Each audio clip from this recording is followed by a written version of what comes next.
చూస్ country delight, live better. ఇప్పుడే country delight app ని download చేసుకోండి. మాస్ లీడర్ అని చెప్తారు అండ్ ప్రజల మనిషి అని చెప్తారు వైఎస్ జగన్మోహన్ రెడ్డి. సో అలాంటి నేత దగ్గర, అలాంటి పార్టీలో మీరు పనిచేస్తున్నప్పుడు ఎప్పుడు ఆలోచించలేదా? కరెక్టే. జగన్మోహన్ రెడ్డి లాంటి నాయకుడు నాకు తెలిసి ప్రపంచంలో లేడు. అంత మంచి మనిషి, అంత గొప్ప విలువలు ఉన్నటువంటి మనిషి లేడు. ఒక గొప్ప పార్టీలోనే ఉన్నా. నేను రాజశేఖర రెడ్డి గారితో అడుగులేసాను. చాలా మంది చెప్తారు పిఆర్పిలో రాజకీయ జీవితం ప్రారంభించాడని. అది రాంగ్. మీ ద్వారా నేను తెలియజేస్తున్నాను. పిఆర్పి వచ్చింది 2008లో, 8-9లో. నేను 2006లోనే Zilla Parishad vice chairman from Congress party. 2004లో కూడా పోటీ చేశాను. 2003లో రాజశేఖర రెడ్డి గారితో పాదయాత్ర కండక్ట్ చేసిన వాడిని. నేను స్టూడెంట్ పాలిటిక్స్ నుంచి రాజశేఖర రెడ్డి గారితో ఉన్నవాడిని. సో ఆ కుటుంబం గురించి, ఆ కుటుంబ విలువల గురించి బాగా తెలిసిన వాడిని నేను. ఆ కుటుంబంతోనే రాజకీయాలు చేసిన. జగన్మోహన్ రెడ్డి గారు అపాయింట్మెంట్ ఇవ్వట్లేదు దువ్వాడ శ్రీనివాస్ గారికి, నిజమాది? మొన్ననే కలుసుకున్నాం కదా. ఏం చెప్పారు మీ జంట మీద? సార్ ఏం చెప్తారంటే, ఇది మీ పర్సనల్ ఇష్యూస్, జాగ్రత్తగా కంక్లూడ్ చేసుకోండి. మీ ఇష్యూస్ ఏంటో మనకు తెలియదు కదా.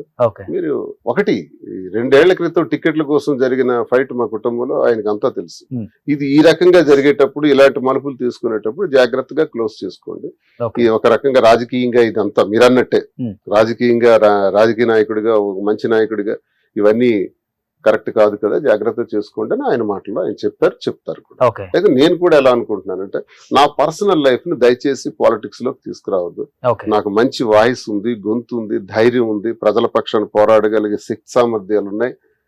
కాబట్టి నేను ప్రజల పక్షాన పోరాడాలన్నటువంటి ఒక ఉద్దేశంతో గట్టిగా ఈరోజు అపోజిషన్ లో కూడా ఇంత స్ట్రాంగ్ గా మాట్లాడుతున్నటువంటి నన్ను దయచేసి నా వ్యక్తిగత జీవితాన్ని తీసుకొచ్చి మాట్లాడటం వల్ల ప్రయోజనం ఉండదు. విమర్శకులకు కూడా నేను తెలియజేస్తున్నాను. మండల్లో కూడా అదే జరుగుతుంది అనుకుంటా. మండల్లో ఎవరు నన్ను టార్గెట్ చేయలేదా? లేదు, ఈ విషయంలో టార్గెట్. కొంతమంది నాయకులు ప్రెస్ మీట్లలో చెప్తున్నారు, దువ్వాడ సీన్ గురించి మాట్లాడి మమ్మల్ని మేము తగ్గించుకో మా స్థాయిని, అంటే కేవలం అంటే ఈ విషయం వల్ల. అవును, వాళ్ళ స్థాయి కూడా అలాంటి వాడి స్థాయి కూడా దించాలంటే అది చొక్కా ఇప్పాలి. ఎవడు కూడా చెప్పమనండి, అక్కడికి రాష్ట్రంలో రమ్మనండి. నేను స్వర్గం నుంచి నేరుగా వచ్చేసాను, ఏ నేరం చేయలేదు, నా మీద ఏ మచ్చలు లేవన్నోడికి భూమి మీద ఒక్కడికి. చాలా మందికి మచ్చలు ఉన్నాయి నాయకులకి, ప్రతి ఒక్కడికి, మా నాయకులకే నాయకుడికే కాదు, ప్రతి రంగంలో కూడా ప్రతి ఒక్కడికి ఎక్కడో మచ్చలు ఉండనే ఉంటాయి. వీఆర్ హ్యూమన్ బీయింగ్స్, మనం మనుషులు. అల్టిమేట్ గా వీఆర్ నాట్ గాడ్స్. మనం ఏదో దేవకన్యలం కాదు, దేవతలం కావు. మనం తప్పులు చేయలేదు అనిపించుకోవటానికి. మనం మనుషులం కాబట్టి కొన్ని తప్పులు చేస్తాం. మనుషులం కాబట్టే మాధురి గారి ప్రేమకు లొంగిపోయారు. తప్పులు చేస్తాం. ఆ తప్పుల్ని స్పష్టంగా దేవుళ్ళని నమ్మే ప్రజలకు మనం చెప్పగలిగితే న్యాయం జరుగుతుంది. ఎవడైతే విమర్శించాడో వాడేదో నాకు పేరు చెప్తే వాడి చరిత్ర కూడా నిమిషంలో నేను చెప్తా. విమర్శించే వాడి చరిత్రలు కూడా చెప్తారు, రకరకాలుగా మాట్లాడతారు. అవన్నీ మనం పెద్ద బయట వచ్చే కామెంట్స్ కి ఏం చెప్తారు ఇద్దరు ఈ రోజు? అంటే బయట ఆయన అరెస్టుల భయంతో దూరంగా ఉన్నారు, మాధురి దూరం పెట్టారు, విడిపోయే ఆలోచనలు ఉన్నాయి ఇద్దరికి. ఒకవేళ ఇన్ కేస్ ఇన్ ఫ్యూచర్ మనం ఏమనుకుంటామో, ఏం జరుగుతుందో చెప్పలేం కాబట్టి, జీవితంలో ఎప్పుడు ఏది జరుగుతుందో కూడా చెప్పలేం. మా అంత భగ్న ప్రేమికులు లేనన్న వాళ్ళు కూడా విడిపోయారు మీరు చెప్పిన ఫీల్డ్లలోనే.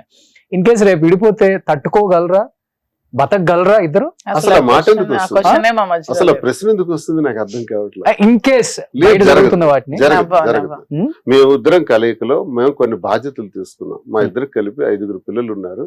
5 పిల్లల్ని చూసుకోవాలి జాగ్రత్తగా, వాళ్ళకి ఏ లోటు లేకుండా గౌరవంగా చూసుకోవాలి, గర్వంగా వాళ్ళు బ్రతికేటట్టు ఏర్పాట్లు చేయాలన్నది ఫస్ట్ డెసిషన్. 5 మీకిద్దరు? ఏమికిద్దరు?